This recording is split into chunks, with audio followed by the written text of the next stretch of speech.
Sekali lagi saya sapa jemaat Tuhan di mana saja berada. Shalom. Shalom. Mana suaranya? Ibu Lili, kok enggak ada suaranya ini Ibu Lili?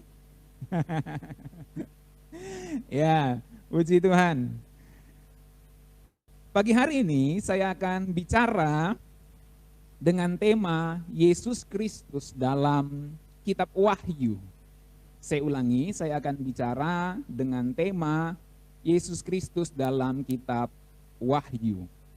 Saudara-saudara, saya akan menyampaikan 3 hal tentang Yesus Kristus dalam kitab Wahyu pada pagi hari ini. Saya berharap saudara perhatikan karena ini cukup menguras pikiran dan perhatian kita. Saya secara cepat saja akan sampaikan yang pertama. Di kitab Wahyu, Yesus Kristus diposisikan sebagai raja dari keturunan Daud. Saudara-saudara, kitab Wahyu adalah kitab yang menarik karena berhubungan sekali dengan akhir zaman. Dan kita tahu bahwa Tuhan Yesus digambarkan dalam kitab Wahyu dengan beberapa sebutan. Dan salah satu yang paling utama yang saya mau sampaikan, yang pertama kitab Wahyu memposisikan Yesus Kristus sebagai raja dari keturunan Daud. Saudara-saudara, salah satu kunci mengerti kitab Wahyu adalah kita mesti ngerti dulu bahwa Yesus Kristus oleh Rasul Yohanes diposisikan sebagai raja dari keturunan Daud. Tentu lewat pewahyuan dari Yesus Kristus sendiri. Jadi Yesus Kristus dalam kitab Wahyu diposisikan sebagai raja dari keturunan Daud yang kerajaannya tidak akan berkesudahan. Ada fakta yang menarik bahwa dalam kitab Wahyu, Rasul Yohanes nggak pernah secara langsung menyebut Yesus Kristus sebagai Allah. Ini menarik saudara ya. Bahwa dalam kitab Wahyu, Rasul Yohanes nggak pernah menyebut Yesus Kristus secara langsung sebagai Allah.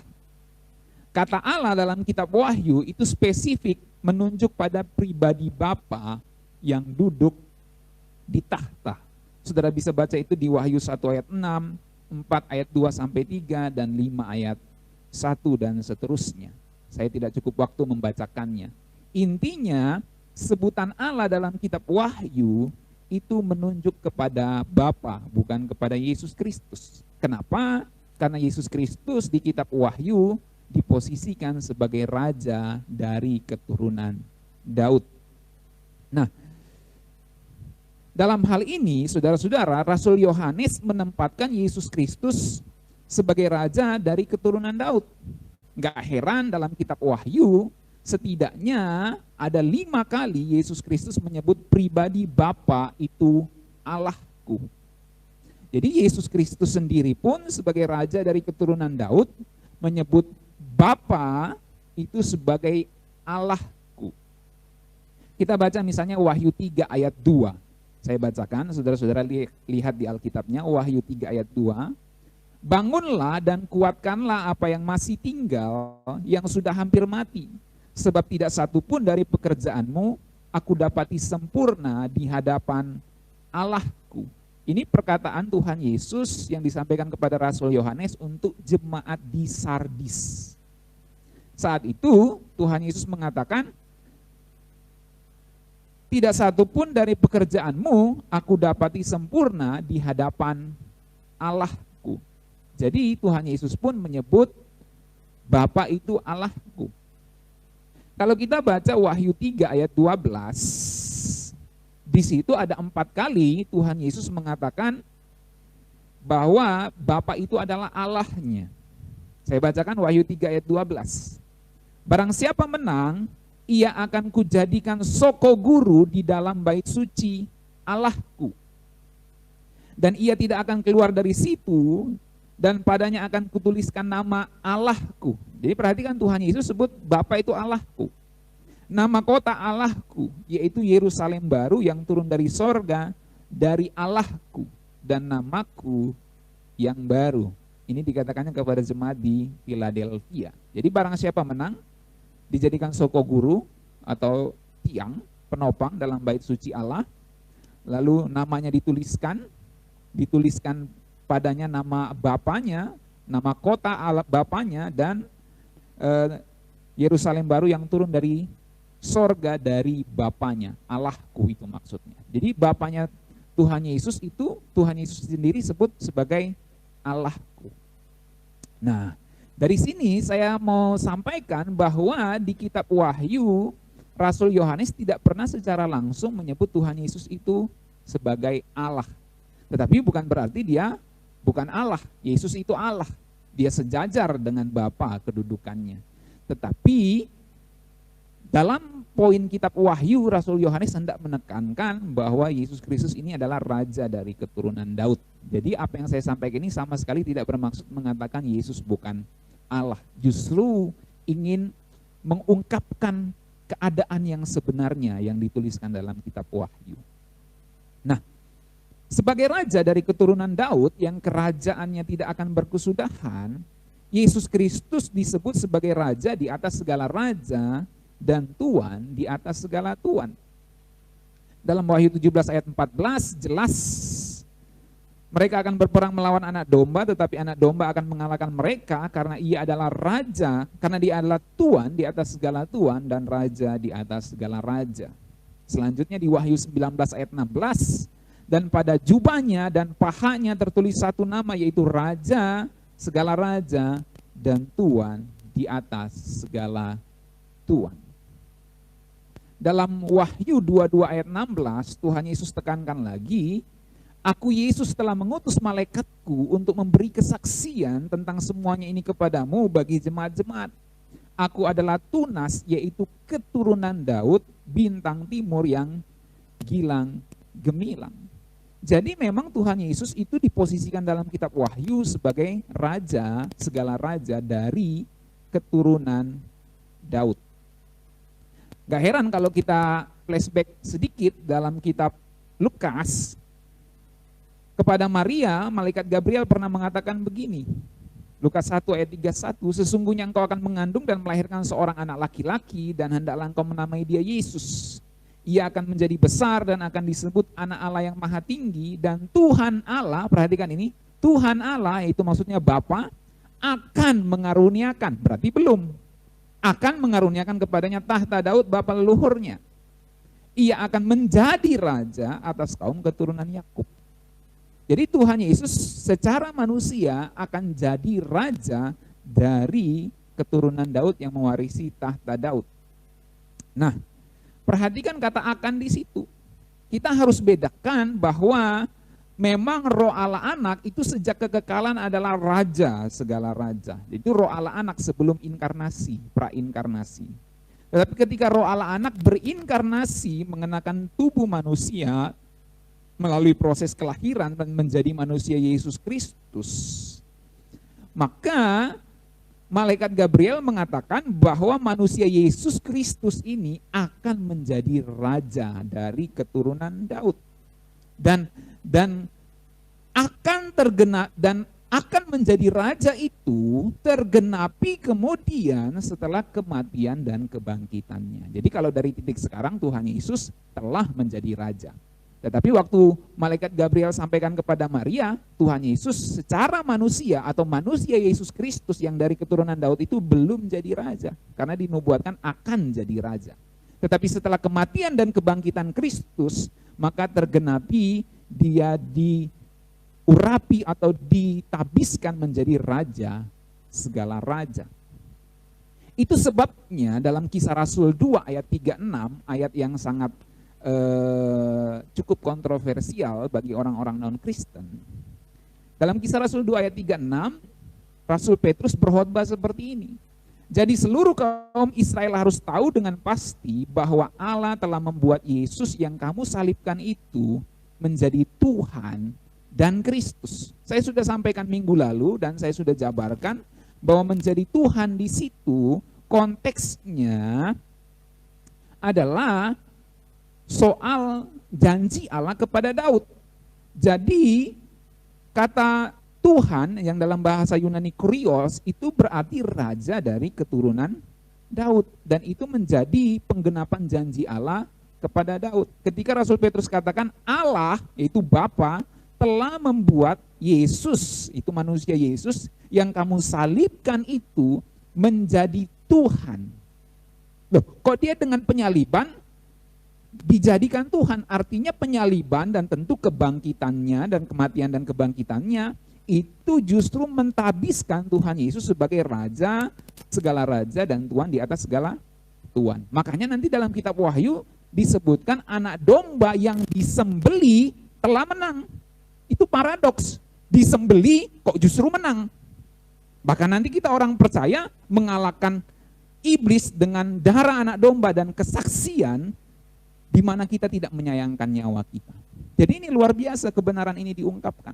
Bahwa Tuhan Yesus itu justru menjadi raja segala raja, penabisannya atau peresmiannya justru dengan penyaliban, kematian dan kebangkitannya tentunya satu paket.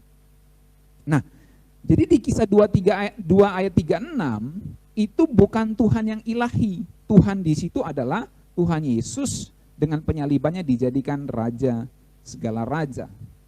Kalau kita baca konteksnya Kisah Rasul 2 ayat 29 sampai 31, saya bacakan ya. Sampai 36 bahkan.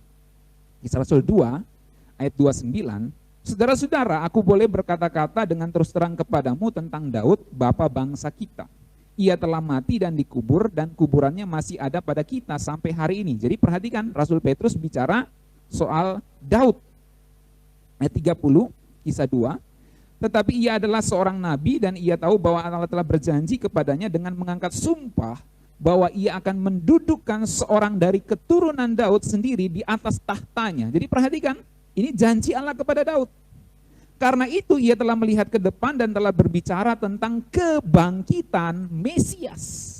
Ketika ia mengatakan bahwa dia tidak ditinggalkan di dalam dunia orang mati dan bahwa dagingnya tidak mengalami kebinasaan. Itu dikutip dari Perjanjian Lama, saudara lihat saja referensi ayatnya. Lalu Kisah 2 ayat 32. Yesus inilah yang dibangkitkan Allah dan tentang hal itu kami semua adalah saksi. Dan sesudah ia ditinggikan oleh tangan kanan Allah dan menerima Roh Kudus yang dijanjikan itu, maka dicurahkannya apa yang kamu lihat dan dengar di sini, peristiwa Pentakosta maksudnya. Sebab bukan Daud yang naik ke sorga, malahan Daud sendiri berkata, Tuhan telah berfirman kepada Tuanku, duduklah di sebelah kananku sampai kubuat musuh-musuhmu menjadi tumpuan kakimu. Lalu ayat 36, ayat yang intinya. Jadi seluruh kaum Israel harus tahu dengan pasti bahwa Allah telah membuat Yesus yang kamu salibkan itu menjadi Tuhan dan Kristus. Jadi Tuhan di situ bukan menjadi Tuhan yang ilahi.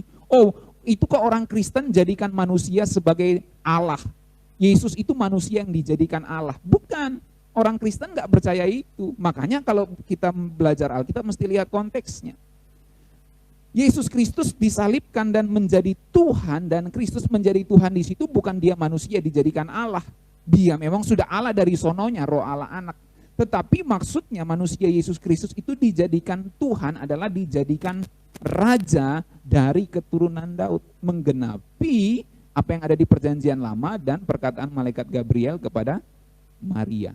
Ia akan menjadi besar dan Tuhan Allah, Bapa di sorga akan mengaruniakannya tahta Daud Bapa leluhur. Itu maksudnya saudara-saudara. Jadi konteks Kisah Rasul 2 ayat 36 menunjukkan kata Tuhan di situ adalah raja dari keturunan Daud. Nah, itulah yang ditekankan dalam kitab Wahyu, bahwa Yesus Kristus dalam kitab Wahyu diposisikan sebagai raja dari keturunan Daud. Tidak heran tadi Yesus sendiri pun menyebut Bapa di sorga dalam kitab Wahyu sebagai Allahku atau Allahnya Tuhan Yesus itu sendiri. Nah, dalam kitab Roma 14 ayat 9 dicatat bahwa sebagai raja, sebagai Tuhan, sebagai kurios atau sebagai raja, Tuhan Yesus berkuasa atas orang hidup dan orang mati. Saya bacakan Roma 14 ayat 9. Sebab untuk itulah Kristus telah mati dan hidup kembali. Jadi bicara mati hidup kembali. Supaya ia menjadi Tuhan.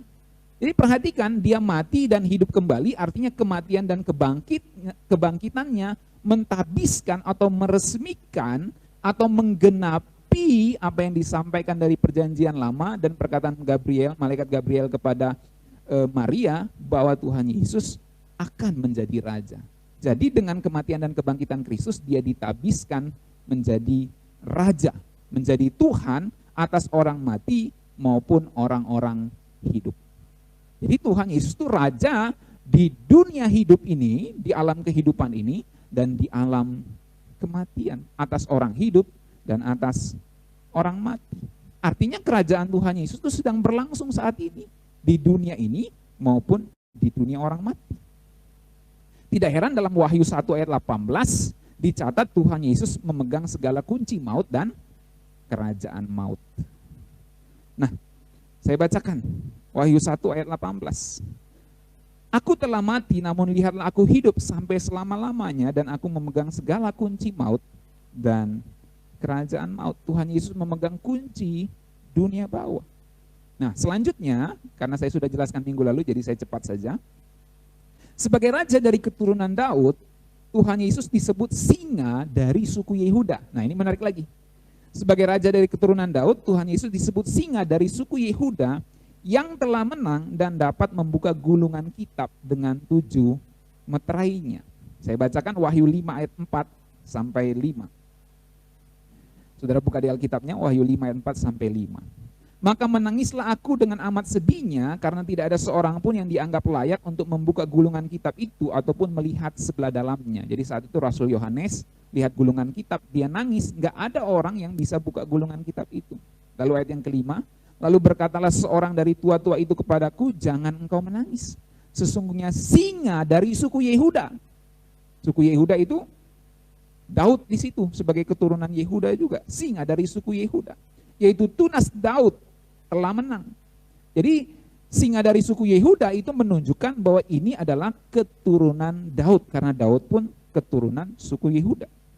Jadi tunas Daud telah menang, Kristus telah menang sebagai raja dari keturunan Daud, sebagai singa dari suku Yehuda. Sehingga ia dapat membuka gulungan kitab itu dan membuka ke-7 meterainya.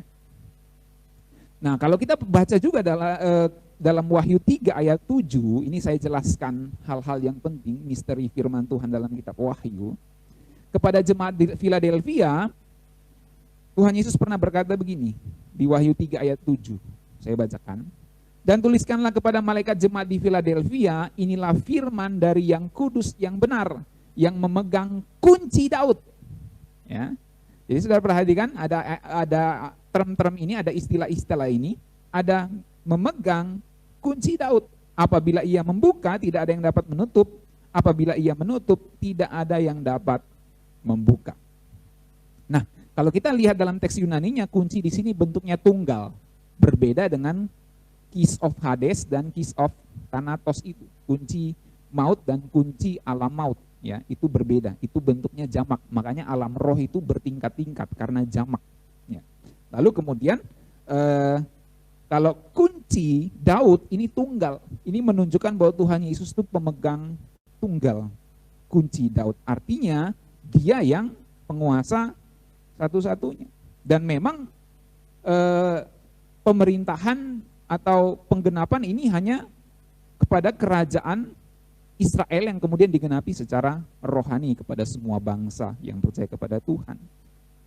Nah, kalau kita selidiki Wahyu 3 ayat 7 ini, itu dikutip dari Yesaya 22 ayat 22. Ya, soal kunci Daud, saya jelaskan sedikit. Yesaya 22 ayat 20, saya bacakan. Maka pada waktu itu aku akan memanggil hambaku Eliakim bin Hilkia, ayat 21. Aku akan mengenakan jubahmu kepadanya dan ikat pinggangmu akan kuikatkan kepadanya dan kekuasaanmu akan kuberikan ke tangannya, maka ia akan menjadi bapa bagi penduduk Yerusalem dan bagi kaum Yehuda. Lalu Yesaya 22 ayat 22 bilang begini, aku akan menaruh kunci rumah Daud ke atas bahunya. Perhatikan, kunci rumah Daud ke atas bahunya. Apabila ia membuka, tidak ada yang dapat menutup. Apabila ia menutup, tidak ada yang dapat membuka. Nah, firman Tuhan di Yesaya 22 ayat 20 sampai 22 itu disampaikan kepada Eliakim bin Hilkia. Nanti saudara searching aja ya, atau cari aja di Alkitab. Saat itu Eliakim bin Hilkia itu melayani Raja Hizkia. Raja Hizkia adalah seorang yang taat kepada Yahweh. Eliakim menerima lencana otoritas kerajaan berupa jubah dan ikat pinggang serta kunci dinasti Daud di atas bahunya. Ini sebuah lambang. Ia memerintah atas rumah Daud, Yerusalem dan Yudea. Dari sini kita mengerti Eliakim adalah gambaran dari Kristus atau tipologi dari Kristus. Nah, poin saya apa? Saya buat simple ya. Jadi dalam kitab Wahyu tadi, Wahyu 3 ayat 7 dikatakan kan gini. Inilah firman dari yang kudus yang benar yang memegang kunci Daud. Intinya Tuhan Yesus itu memegang kunci Daud. Itu poinnya.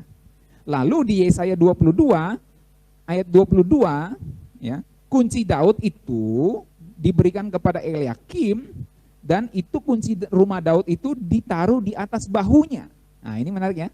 Jadi ini lambang pemerintahan ditaruh di atas bahunya. Nah, nggak heran di Yesaya 9 ayat 5 sampai 6 kita mengerti dalam nubuatan yang biasa dibacakan kalau Natalan. Kayak gini.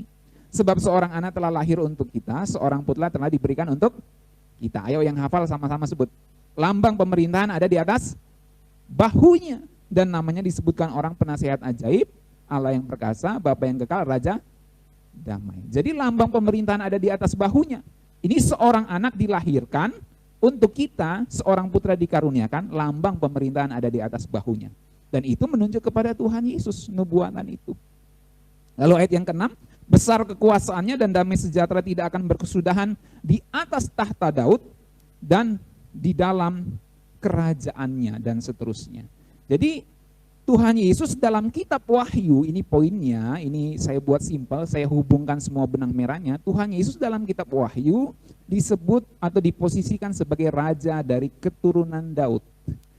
Dia adalah raja segala raja, tuan di atas segala tuan, dan itu diresmikan dengan kematian dan kebangkitannya, itu tergenapi.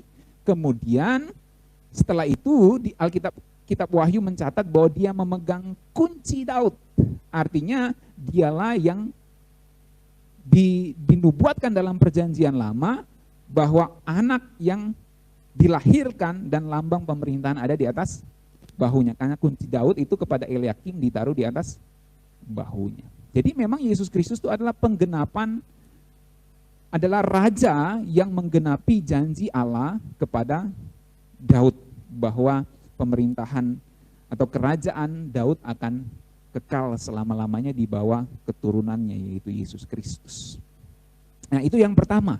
Yesus Kristus dalam kitab Wahyu diposisikan sebagai raja dari keturunan Daud. Lalu apa Pak yang bisa kita pelajari dari sini? Sabar. Kalau saudara mengenal atau mengerti bahwa Tuhan Yesus adalah raja dari keturunan Daud di dalam kitab Wahyu, nanti saudara akan mengerti betapa dalamnya kitab Wahyu dan betapa pesan di dalamnya itu sangat baik untuk kita. Ya, jadi saya kasih dulu pengetahuan informasinya ini. Yang pertama, Yesus Kristus dalam kitab Wahyu diberikan atau diposisikan sebagai raja dari keturunan Daud. Yang kedua, cepat saja, Yesus Kristus dalam kitab Wahyu disebut Alfa dan Omega, yang pertama dan terkemudian, yang awal dan yang akhir. Nah, saya mau jelaskan ini. Ada banyak orang salah paham, ya, atau enggak sedikit orang yang salah paham soal Alfa dan Omega ini. Mereka pertanyakan begini, Yesus Kristus kan Alfa dan Omega, yang awal dan yang akhir. Berarti Tuhan bisa berawal, Tuhan bisa berakhir. Berarti Yesus itu berawal, Yesus itu berakhir. Karena dia Alfa dan Omega, yang awal dan yang akhir. Berarti dia berawal, dia ada awalnya, dia ada akhirnya. Apakah seperti itu pengertian Alfa dan Omega, yang awal dan yang akhir? Saya katakan tidak seperti itu. Nah, simak penjelasan saya ini ya. Sebelumnya saya bacakan dulu Wahyu 22 ayat 13. Aku adalah Alfa dan Omega. Jadi sebelum menutup kitab Wahyu, Tuhan Yesus katakan gini, aku adalah Alfa dan Omega, yang pertama dan yang terkemudian, yang awal dan yang akhir. Nah, saya berikan 3 makna atau 3 klaster makna. Jadi saya pakai istilah klaster karena istilah klaster ini lagi hangat-hangatnya di pandemi corona. Ada 3 klaster makna Alfa dan Omega. Ya. Yang pertama, Alfa dan Omega di klaster pertama itu berarti kekekalan dan keilahiannya. Lalu klaster makna kedua dari Alfa dan Omega adalah penciptaan dan penghakiman. Dia yang menciptakan, dia yang mengakhiri sejarah manusia dengan penghakiman. Dan yang klaster makna yang ketiga dari Alfa dan Omega, Tuhan Yesus adalah penebus. Dia yang mati dan yang hidup. Ini berhubungan dengan penebusan dan nama Yahweh. Mari saya bahas yang pertama. Arti Alfa dan Omega. Klaster makna yang pertama adalah keilahian dan kekekalan. Perlu kita ketahui saudara-saudara bahwa orang-orang Ibrani, Yunani, dan Romawi itu semuanya menggunakan huruf-huruf alfabet sebagai angka mereka. Ya, kalau kita di Indonesia misalnya A sama dengan 1, tetapi kita nggak buat begitu secara baku ya. Nah, dalam bahasa Yunani, alfa itu adalah huruf pertama dan omega adalah huruf terakhir. Jadi kalau kita andaikan di Indonesia, alfa ini A, omega ini Z, A dan Z. Yesus itu A dan Z, kira-kira gitu ya kalau kita analogikan ke bahasa Indonesia. Jadi alfa dan omega juga mewakili yang pertama dan terakhir. Tuhan Yesus adalah yang pertama dan terakhir, yang awal dan yang akhir. Nah, kalau kita selidiki kitab Wahyu, ungkapan alfa dan omega ini bukan cuma untuk Tuhan Yesus. Ungkapan alfa dan omega ini juga menunjuk kepada Bapa di sorga, kepada Allah Bapa. Kalau kita misalnya baca Wahyu 1 ayat 8, ini sedikit penyelidikan saudara, jadi saya harap saudara konsentrasi. Wahyu 1 ayat 8, saya bacakan. Aku adalah Alfa dan Omega, firman Tuhan Allah, yang ada dan yang sudah ada dan yang akan datang, yang maha kuasa. Kalau kita baca semua tafsiran, komentari Wahyu 1 ayat 8 ini bukan menunjuk pada Tuhan Yesus. Ini menunjuk kepada Bapa di sorga. Jadi Bapa pun menyebut dirinya Alfa dan Omega. Nah, pada titik ini kita mengerti Alfa dan Omega menunjuk pada keilahian Tuhan Yesus dan kekekalannya sama seperti Bapa.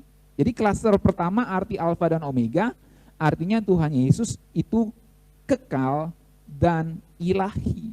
Dia adalah pribadi yang kekal dan dia adalah Allah sama seperti Bapa. Dia sehakikat dengan Bapa. Jadi alfa dan omega di klaster makna yang pertama berarti atau bicara kekekalan dan keilahian Tuhan Yesus. Karena Bapa pun menyebut dirinya alfa dan omega dan Tuhan Yesus pun menyebut dirinya alfa dan omega. Artinya Yesus itu sama dengan Bapa dalam kekekalan dan keilahiannya. Itu klaster makna pertama. Klaster makna kedua dari alfa dan omega adalah klaster makna penciptaan dan penghakiman. Saudara-saudara, arti ungkapan alfa dan omega itu dijelaskan oleh kata-kata yang menyertainya. Kalau kita baca tadi di Wahyu 22 ayat yang ke-16 tadi, Wahyu 22 ayat 13 maksud saya, aku adalah alfa dan omega. Lalu dijelaskan, yang pertama, nah itu dalam bahasa Yunaninya arche, dan yang terkemudian dalam bahasa Yunaninya telos. Bukan cuma arche dan telos, yang pertama dan terkemudian, tetapi yang awal protos dalam bahasa Yunaninya, dan yang akhir eskatos dalam bahasa Yunaninya. Jadi Tuhan Yesus itu alfa dan omega. Alfa dan omega. Arche dan telos, yang pertama dan terkemudian. Yang awal dan yang akhir. Protos dan eskatos. Ya, jadi ingat itu, arche, telos, protos, eskatos. Nah, itulah arti alfa dan omega, saudara-saudara. Nah, di titik ini kita mengerti bahwa ini bicara tentang penciptaan dan penghakiman. Artinya Tuhan Yesuslah yang menciptakan sejarah dunia ini. Dia menciptakan sejarah manusia, sejarah dunia ini. Dan ia akan mengakhiri sejarah dunia ini. Kalau ada lagu yang berkata begini, mudahnya, ada lagu yang katakan gini, kau yang mulai, kau yang mengakhiri. Cuma bedanya Tuhan Yesus tidak begini, kau yang berjanji, kau yang mengingkari. Oh enggak, Tuhan Yesus enggak gitu. Dia enggak berjanji dan mengingkari, dia selalu tepati janjinya. Amin. Tetapi dia yang mengawali dan mengakhiri. Kau yang mulai, kau yang mengakhiri. Artinya dia yang memulai sejarah manusia dan dia yang mengakhiri sejarah manusia di bumi ini. Jadi yang awal dan akhir pada konteks ini itu berarti adalah dia yang memulai sejarah manusia, artinya dia mencipta, dan dia akan mengakhiri sejarah manusia dengan penghakiman. Itu sebabnya kitab Wahyu bicara penghakiman dunia ini hanya bisa terjadi kalau singa dari suku Yehuda itu telah menang, yaitu Tuhan Yesus. Dia anak domba yang telah disembelih, singa dari suku Yehuda harus menang dulu. Dan dengan kematian dan kebangkitannya baru dia menang, bisa membuka gulungan kitab dengan ketujuh materai. Dan saudara tahu apa maksudnya gulungan kitab dengan ketujuh materai itu? Itu artinya perjalanan sejarah dunia ini. Jadi Tuhan Yesus tuh bisa mengakhiri sejarah dunia ini dengan penghakiman, dan cawan, sangkakala, dan meterai itu semua bicara tentang penghakiman Tuhan. Itu sebabnya juga dalam Kisah Rasul 17 ayat 30-31, firman Tuhan bilang gini, saya bacakan. Dengan tidak memandang lagi zaman kebodohan, maka sekarang Allah memberitakan kepada manusia bahwa di mana-mana semua mereka harus bertobat. Karena ia telah menetapkan suatu hari pada waktu mana ia dengan adil akan menghakimi dunia oleh seorang yang telah ditentukannya. Saya ulangi ya. Pada waktu mana ia dengan adil akan menghakimi dunia oleh seorang yang telah ditentukannya, sesudah ia memberikan kepada semua orang suatu bukti tentang hal itu dengan membangkitkan dia dari antara orang mati. Jadi poinnya, ada kebangkitan dulu, artinya ada kemenangan dari kematian, baru ada penghakiman. Jadi Tuhan Yesus menang dulu, baru ada penghakiman dari antara orang mati. Penghakiman orang-orang yang telah meninggal, dan penghakiman semua manusia. Artinya Tuhan Yesus itu yang akan mengakhiri sejarah dunia ini. Itu sebabnya nanti ada langit baru dan bumi yang baru untuk awal yang baru, di mana tidak ada lagi dosa dan laknat di sana. Kalau kita baca tadi lagi dalam Wahyu 22 ayat 13, saya bacakan lagi.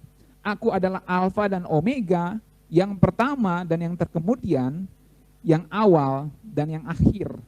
Kalau kita baca dalam terjemahan King James Version, Wahyu 22 ayat 13, bunyinya begini. I am Alpha dan Omega, the beginning and the end, the first and the last. Ya. Dia yang pertama dan terakhir, dia yang pertama dan yang terakhir. Ya, dia yang memulai dan mengakhiri, dia yang pertama dan terakhir. Kalau kita baca dalam terjemahan bahasa Indonesia sehari-hari, ya, Wahyu 22 ayat 13 dibuat simpel seperti ini.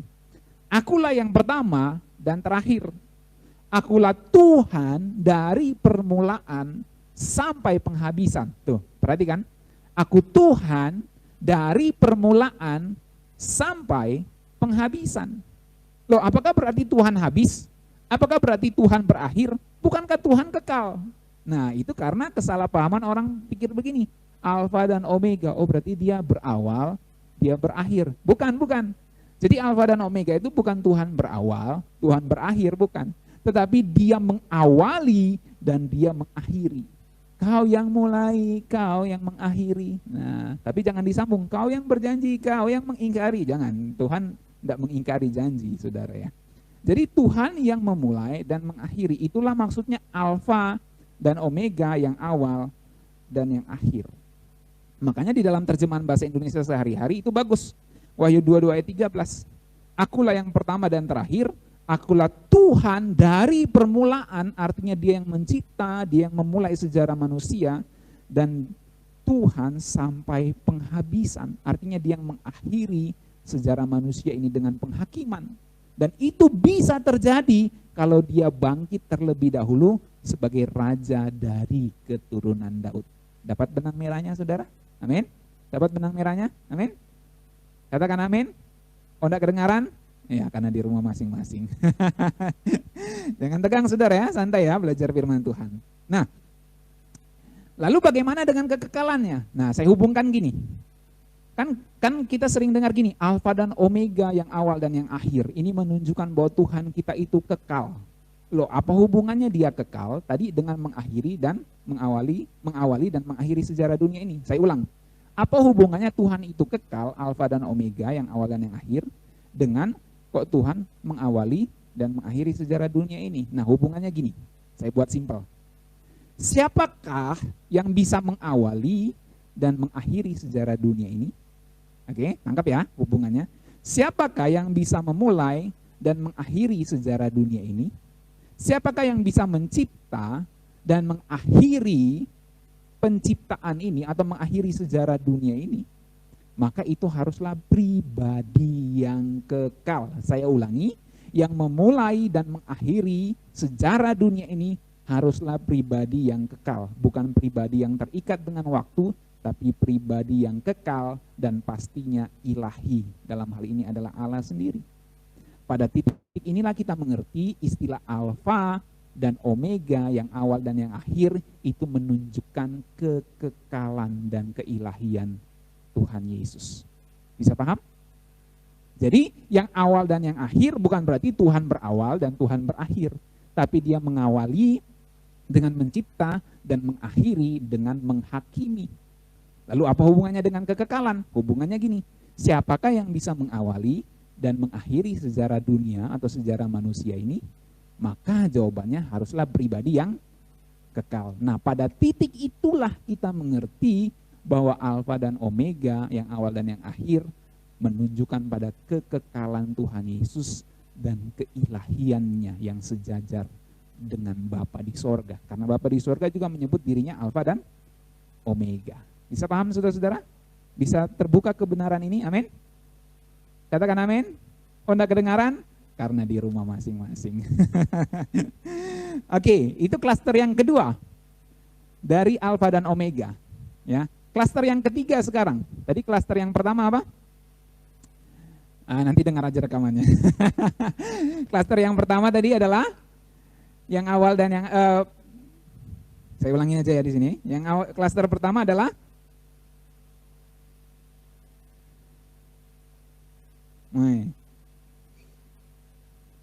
bahwa Tuhan Yesus itu kekal dan ilahi, itu alfa dan omega. Tuhan Yesus kekal dan ilahi. Yang kedua, Tuhan Yesus itu pencipta dan yang akan menghakimi, itu alfa dan omega. Klaster kedua. Yang klaster ketiga, dialah adalah penebus. Nah, ini berhubungan dengan nama Yahweh. Ya, mari saya bahas sebentar ya. Mari kita baca terlebih dahulu Wahyu pasal 1 ayat 17 sampai 18. Saudara buka Alkitabnya, Wahyu 1 ayat 17 dan 18. Apa sih arti alfa dan omega? Selain yang ilahi dan kekal, selain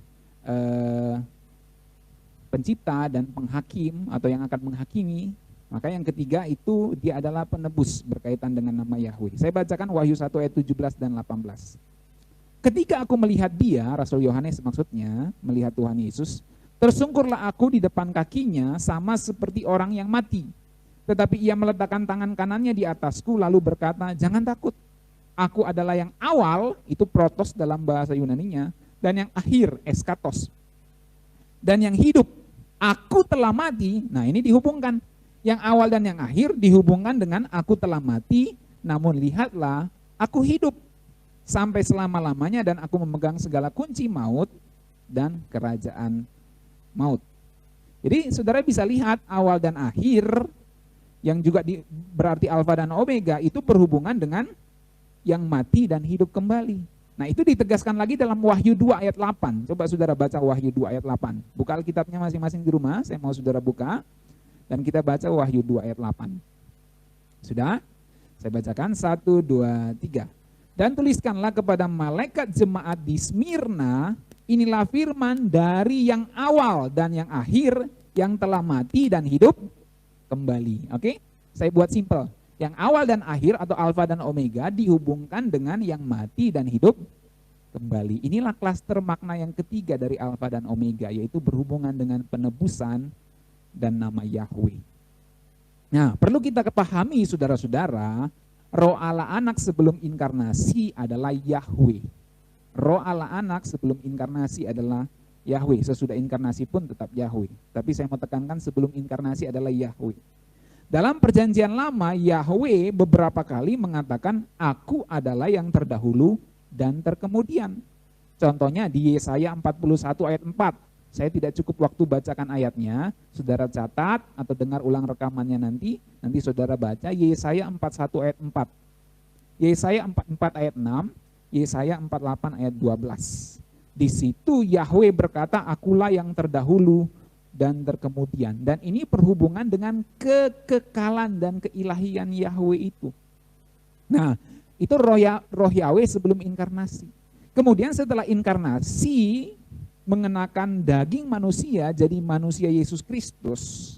Maka setelah kematian dan kebangkitan manusia Yesus Kristus, Yahweh dalam diri manusia Yesus Kristus ini yang tidak dapat dipisahkan itu, menyebut dirinya yang awal dan yang akhir, Alfa dan Omega. Nah, jadi dari sini kita mengerti bahwa sebutan Alfa dan Omega itu berhubungan dengan nama Yahweh, yang kemudian dalam perjanjian baru dikaitkan dengan aku telah mati dan hidup kembali, terutama dalam kitab Wahyu.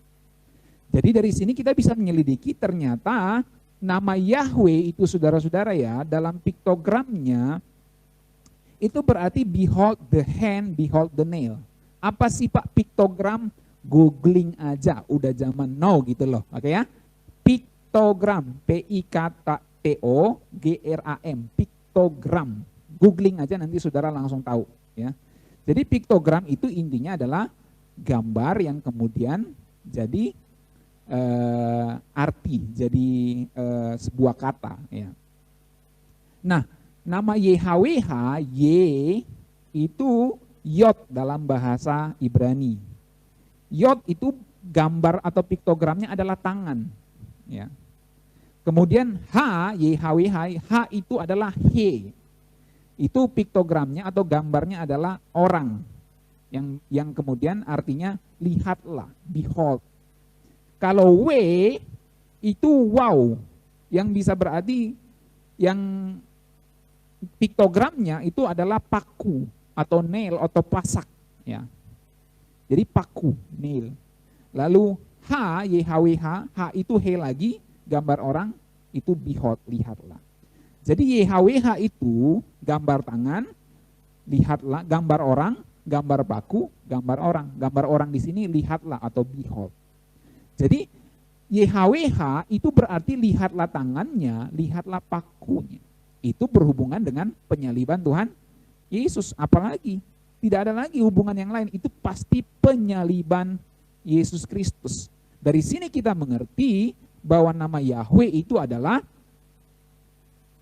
menunjuk kepada Yesus Kristus. Nah, saya kasih lihat gambarnya seperti ini, saudara-saudara. Bisa lihat? Mudah-mudahan bisa lihat ya. Nah, ini.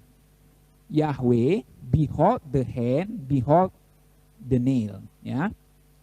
Kalau kita lihat seperti ini. Nah, ini. Ini namanya piktogram. Nanti saudara searching di Google aja. Piktogram Yahweh. Kelihatan? Oke, nah ini. Piktogram Yahweh. Saudara lihat Yod, He, Waw, He. Nanti saudara bisa pause kalau dengar rekamannya. Enggak apa-apa, enggak apa-apa. Lihatlah tangannya, lihatlah pakunya. Oke? Saudara bisa lihat ya. Nah, nanti saudara searching aja di Google ada gambar itu. Oke. Jadi inilah 3 klaster makna Alfa dan Omega. Kekekalan dan keilahian, penciptaan, penghakiman, dan penebusan nama Yahweh. Jadi kalau saya bacakan lagi, misalnya Wahyu 2 ayat 8 tadi, ya, saudara langsung mengerti. Ya, misalnya Wahyu 2 ayat 8. Dan tuliskanlah kepada malaikat jemaat di Smyrna, inilah firman dari yang awal, protos, dan yang akhir, eskatos, atau Alfa dan Omega, yang telah mati dan hidup kembali. Loh, apa hubungannya yang awal dan yang akhir, yang telah mati dan hidup kembali? Nah, hubungannya adalah bahwa dia adalah Yahweh yang dalam klaster arti penebusan itu. Kemudian Wahyu 1 ayat 17 dan 18, tema pasca gereja kita, Gereja Kemengel Indonesia. Wahyu 1 ayat 17 18, aku adalah yang awal dan yang akhir, yang hidup, awal dan akhir, Alfa dan Omega. Yang hidup itu bicara yang kekal. Aku telah mati namun lihatlah aku hidup. Apa artinya aku telah mati, aku hidup lagi? Apa hubungannya dengan yang awal dan yang akhir? Itu hubungannya karena dia adalah Yahweh yang kekal, yang kemudian berinkarnasi jadi manusia Yesus Kristus, yang ternyata nama Yahweh itu piktogramnya behold the hand, behold the nail, menunjuk pada penyaliban Yesus Kristus. Jadi itulah makna Alfa dan Omega. Klaster pertama maknanya adalah keilahian dan kekekalan Tuhan Yesus. Lalu klaster makna kedua, dia yang mencipta dan menghakimi. Lalu klaster makna yang ketiga, dialah penebus. Dia adalah Yahweh yang menebus. Behold the hand, behold the nail, lihatlah tangannya, lihatlah pakunya. Gak heran dia disebut aku awal akhir yang telah mati dan hidup kembali. Oke, yang ketiga, cepat saja. Yesus Kristus dalam kitab Wahyu yang ketiga. Kalau yang pertama, raja dari keturunan Daud. Yang kedua, Alfa dan Omega. Yang ketiga, dia disebut anak domba Allah. Nah, ada banyak yang saya bisa bahas dari anak domba, tetapi nanti berikut saya akan bahas lebih detail.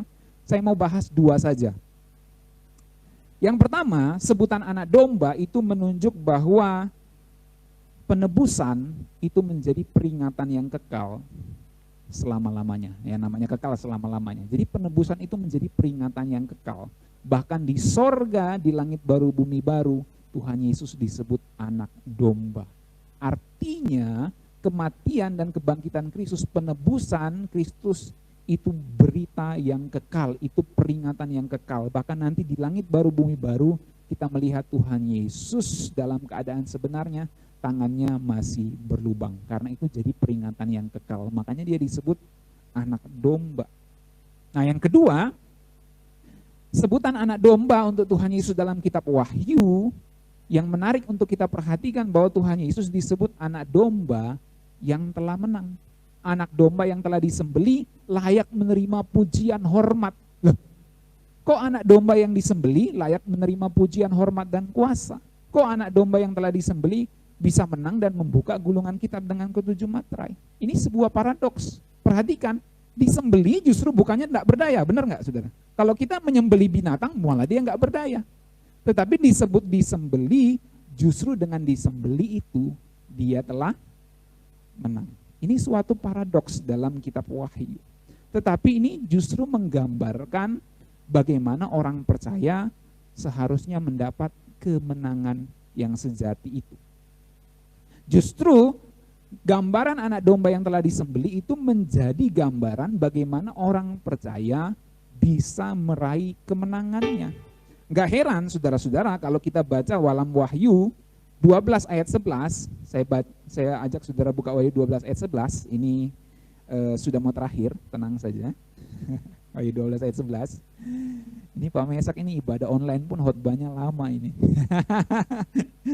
Inilah gembala saudara ya, menyiapkan dengan sungguh-sungguh untuk makanan rohani saudara ya.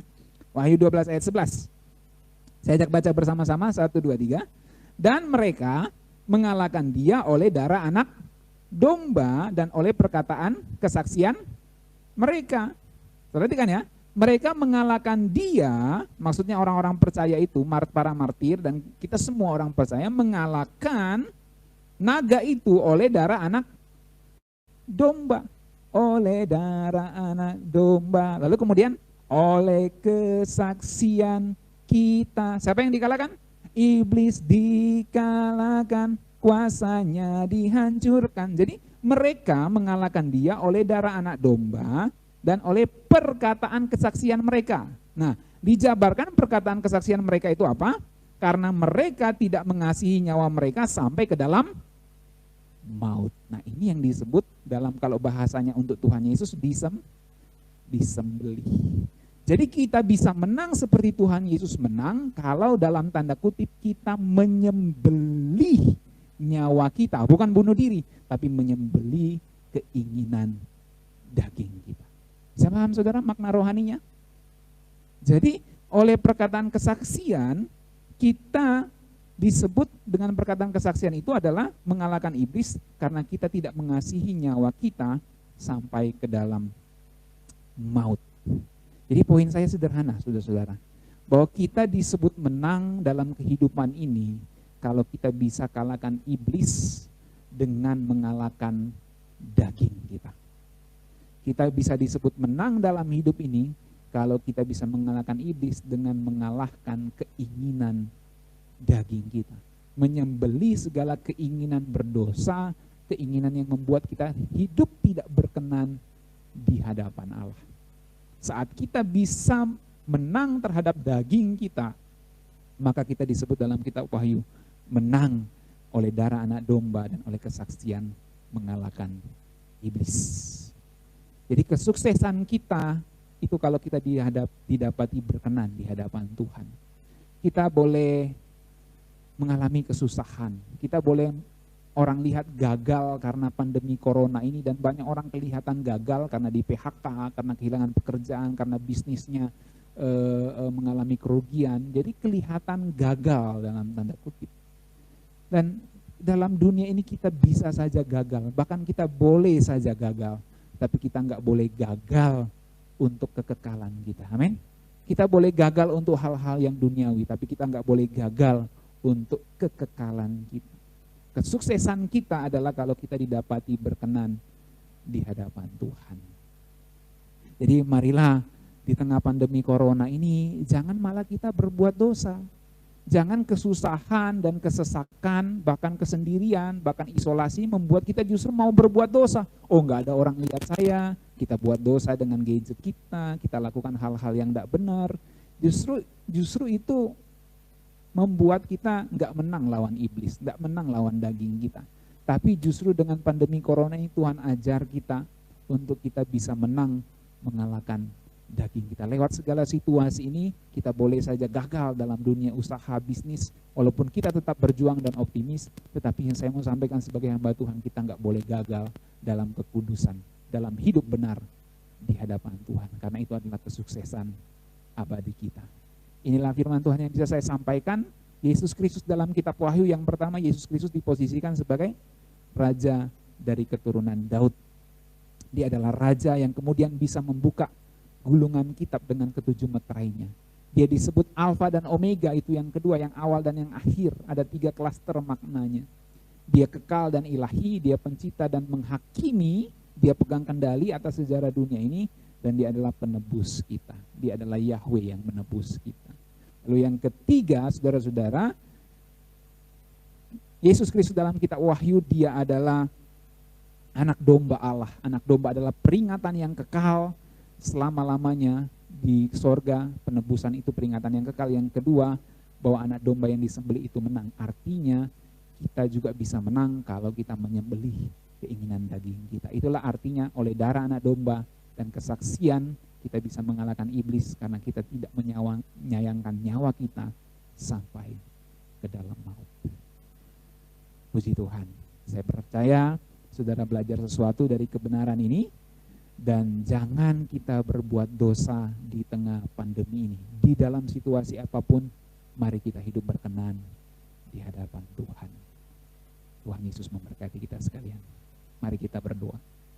Seperti apakah Yesus Kristus dalam kitab Wahyu?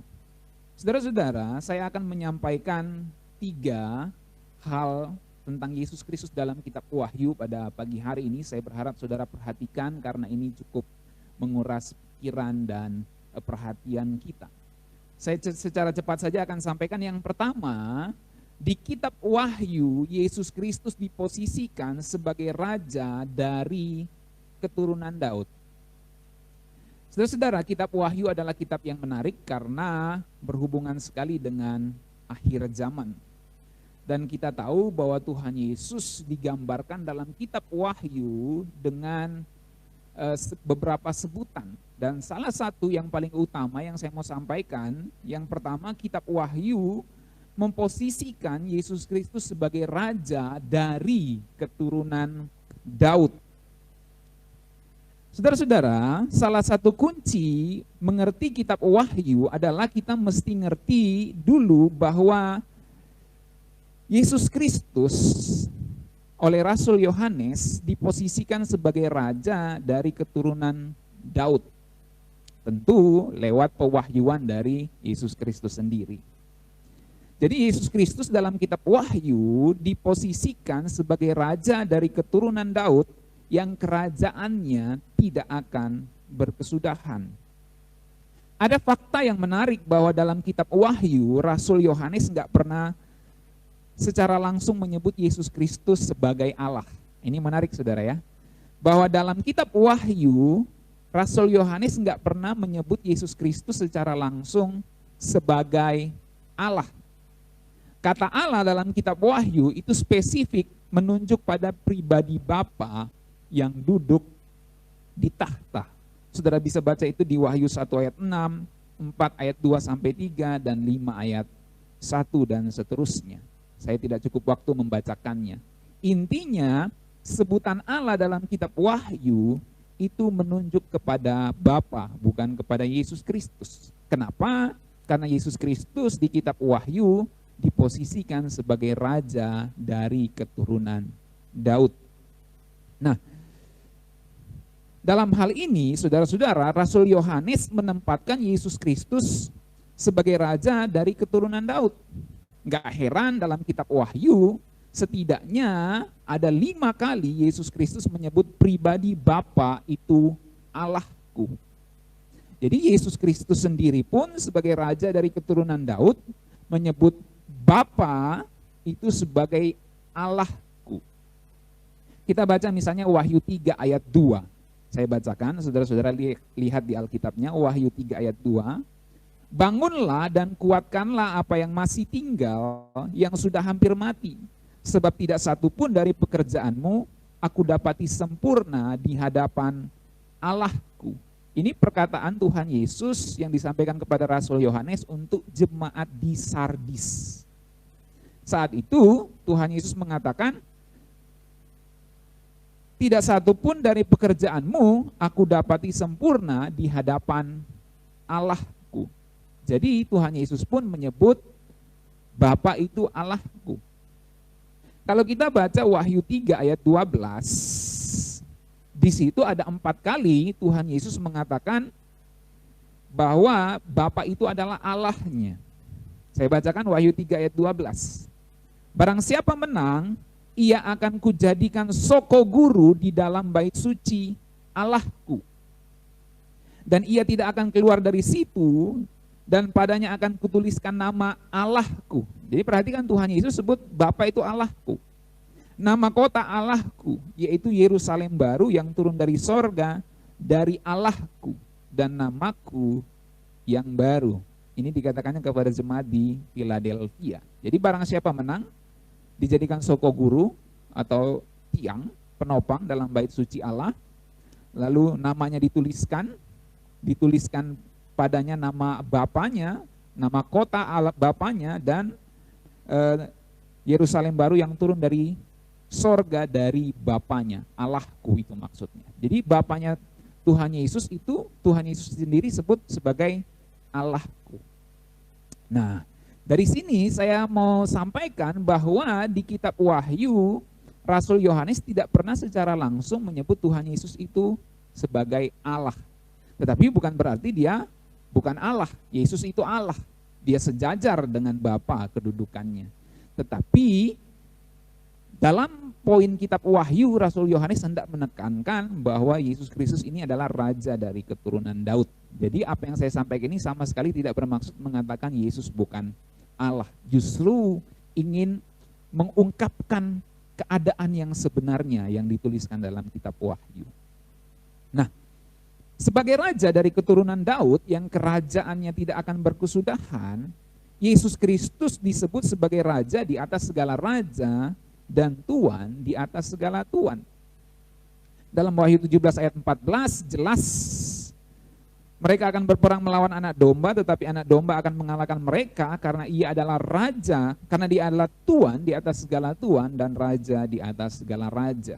Selanjutnya di Wahyu 19 ayat 16, dan pada jubahnya dan pahanya tertulis satu nama, yaitu Raja, segala raja, dan Tuan di atas segala Tuan.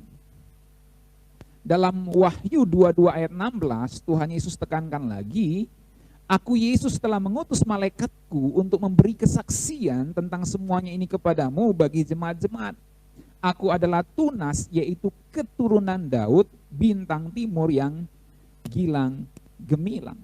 Jadi memang Tuhan Yesus itu diposisikan dalam kitab Wahyu sebagai raja, segala raja dari keturunan Daud. Gak heran kalau kita flashback sedikit dalam kitab Lukas, Kepada Maria, malaikat Gabriel pernah mengatakan begini. Lukas 1 ayat 31, sesungguhnya engkau akan mengandung dan melahirkan seorang anak laki-laki dan hendaklah engkau menamai dia Yesus. Ia akan menjadi besar dan akan disebut anak Allah yang maha tinggi, dan Tuhan Allah, perhatikan ini, Tuhan Allah, yaitu maksudnya Bapa, akan mengaruniakan, berarti belum, akan mengaruniakan kepadanya tahta Daud bapa leluhurnya. Ia akan menjadi raja atas kaum keturunan Yakub. Jadi Tuhan Yesus secara manusia akan jadi raja dari keturunan Daud yang mewarisi tahta Daud. Nah, perhatikan kata akan di situ. Kita harus bedakan bahwa memang Roh Allah Anak itu sejak kekekalan adalah raja segala raja. Itu Roh Allah Anak sebelum inkarnasi, prainkarnasi. Tetapi ketika Roh Allah Anak berinkarnasi mengenakan tubuh manusia melalui proses kelahiran dan menjadi manusia Yesus Kristus, maka malaikat Gabriel mengatakan bahwa manusia Yesus Kristus ini akan menjadi raja dari keturunan Daud dan akan menjadi raja itu tergenapi kemudian setelah kematian dan kebangkitannya. Jadi kalau dari titik sekarang Tuhan Yesus telah menjadi raja. Tetapi waktu malaikat Gabriel sampaikan kepada Maria, Tuhan Yesus secara manusia atau manusia Yesus Kristus yang dari keturunan Daud itu belum jadi raja. Karena dinubuatkan akan jadi raja. Tetapi setelah kematian dan kebangkitan Kristus, maka tergenapi dia diurapi atau ditabiskan menjadi raja segala raja. Itu sebabnya dalam Kisah Rasul 2 ayat 36, ayat yang sangat cukup kontroversial bagi orang-orang non-Kristen. Dalam Kisah Rasul 2 ayat 36, Rasul Petrus berkhotbah seperti ini. Jadi seluruh kaum Israel harus tahu dengan pasti bahwa Allah telah membuat Yesus yang kamu salibkan itu menjadi Tuhan dan Kristus. Saya sudah sampaikan minggu lalu dan saya sudah jabarkan bahwa menjadi Tuhan di situ konteksnya adalah soal janji Allah kepada Daud. Jadi kata Tuhan yang dalam bahasa Yunani Kurios itu berarti raja dari keturunan Daud. Dan itu menjadi penggenapan janji Allah kepada Daud. Ketika Rasul Petrus katakan Allah, yaitu Bapa, telah membuat Yesus, itu manusia Yesus, yang kamu salibkan itu menjadi Tuhan. Loh, kok dia dengan penyaliban dijadikan Tuhan? Artinya penyaliban dan tentu kebangkitannya dan kematian dan kebangkitannya itu justru mentabiskan Tuhan Yesus sebagai raja segala raja dan Tuhan di atas segala Tuhan. Makanya nanti dalam kitab Wahyu disebutkan anak domba yang disembeli telah menang. Itu paradoks, disembeli kok justru menang. Bahkan nanti kita orang percaya mengalahkan iblis dengan darah anak domba dan kesaksian, di mana kita tidak menyayangkan nyawa kita. Jadi ini luar biasa kebenaran ini diungkapkan. Bahwa Tuhan Yesus itu justru menjadi raja segala raja, penabisannya atau peresmiannya justru dengan penyaliban, kematian, dan kebangkitannya tentunya, satu paket. Nah, jadi di Kisah 2 ayat 36, itu bukan Tuhan yang ilahi. Tuhan di situ adalah Tuhan Yesus dengan penyalibannya dijadikan raja segala raja. Kalau kita baca konteksnya Kisah Rasul 2 ayat 29 sampai 31, saya bacakan ya, sampai 36 bahkan, Kisah Rasul 2 ayat 29, saudara-saudara, aku boleh berkata-kata dengan terus terang kepadamu tentang Daud, bapa bangsa kita. Ia telah mati dan dikubur dan kuburannya masih ada pada kita sampai hari ini. Jadi perhatikan, Rasul Petrus bicara soal Daud. Ayat 30, Kisah 2. Tetapi ia adalah seorang nabi dan ia tahu bahwa Allah telah berjanji kepadanya dengan mengangkat sumpah bahwa ia akan mendudukkan seorang dari keturunan Daud sendiri di atas tahtanya. Jadi perhatikan, ini janji Allah kepada Daud. Karena itu ia telah melihat ke depan dan telah berbicara tentang kebangkitan Mesias. Ketika ia mengatakan bahwa dia tidak ditinggalkan di dalam dunia orang mati dan bahwa dagingnya tidak mengalami kebinasaan. Itu dikutip dari Perjanjian Lama, saudara lihat saja referensi ayatnya. Lalu Kisah 2 ayat 32. Yesus inilah yang dibangkitkan Allah, dan tentang hal itu kami semua adalah saksi. Dan sesudah ia ditinggikan oleh tangan kanan Allah dan menerima Roh Kudus yang dijanjikan itu, maka dicurahkannya apa yang kamu lihat dan dengar di sini. Peristiwa Pentakosta maksudnya. Sebab bukan Daud yang naik ke sorga, malahan Daud sendiri berkata, Tuhan telah berfirman kepada Tuanku, duduklah di sebelah kananku sampai kubuat musuh-musuhmu menjadi tumpuan kakimu. Lalu ayat 36, ayat yang intinya. Jadi seluruh kaum Israel harus tahu dengan pasti bahwa Allah telah membuat Yesus yang kamu salibkan itu menjadi Tuhan dan Kristus. Jadi Tuhan di situ bukan menjadi Tuhan yang ilahi. Oh, itu kok orang Kristen jadikan manusia sebagai Allah. Yesus itu manusia yang dijadikan Allah. Bukan. Orang Kristen nggak percaya itu. Makanya kalau kita belajar Alkitab mesti lihat konteksnya. Yesus Kristus disalibkan dan menjadi Tuhan, dan Kristus menjadi Tuhan di situ bukan dia manusia dijadikan Allah. Dia memang sudah Allah dari sononya, Roh Allah anak. Tetapi maksudnya manusia Yesus Kristus itu dijadikan Tuhan adalah dijadikan Raja dari keturunan Daud. Menggenapi apa yang ada di perjanjian lama dan perkataan malaikat Gabriel kepada Maria. Ia akan menjadi besar dan Tuhan Allah, Bapa di sorga akan mengaruniakannya tahta Daud Bapa leluhur. Itu maksudnya saudara-saudara. Jadi konteks Kisah Rasul 2 ayat 36 menunjukkan kata Tuhan di situ adalah Raja dari keturunan Daud. Nah, itulah yang ditekankan dalam kitab Wahyu, bahwa Yesus Kristus dalam kitab Wahyu diposisikan sebagai Raja dari keturunan Daud. Tidak heran tadi Yesus sendiri pun menyebut Bapa di sorga dalam kitab Wahyu sebagai Allahku atau Allahnya Tuhan Yesus itu sendiri. Nah, dalam kitab Roma 14 ayat 9 dicatat bahwa sebagai Raja, sebagai Tuhan, sebagai Kurios atau sebagai Raja, Tuhan Yesus berkuasa atas orang hidup dan orang mati. Saya bacakan Roma 14 ayat 9. Sebab untuk itulah Kristus telah mati dan hidup kembali. Jadi bicara mati hidup kembali. Supaya ia menjadi Tuhan. Jadi perhatikan, dia mati dan hidup kembali artinya kematian dan kebangkitannya mentabiskan atau meresmikan atau menggenapi apa yang disampaikan dari perjanjian lama dan perkataan Gabriel, malaikat Gabriel kepada Maria bahwa Tuhan Yesus akan menjadi Raja. Jadi dengan kematian dan kebangkitan Kristus dia ditabiskan menjadi Raja, menjadi Tuhan atas orang mati maupun orang-orang hidup. Jadi Tuhan Yesus itu Raja di dunia hidup ini, di alam kehidupan ini, dan di alam kematian, atas orang hidup dan atas orang mati. Artinya kerajaan Tuhan Yesus itu sedang berlangsung saat ini, di dunia ini maupun di dunia orang mati. Tidak heran dalam Wahyu 1 ayat 18 dicatat Tuhan Yesus memegang segala kunci maut dan kerajaan maut. Nah, saya bacakan Wahyu 1 ayat 18. Aku telah mati namun lihatlah aku hidup sampai selama-lamanya dan aku memegang segala kunci maut dan kerajaan maut. Tuhan Yesus memegang kunci dunia bawah.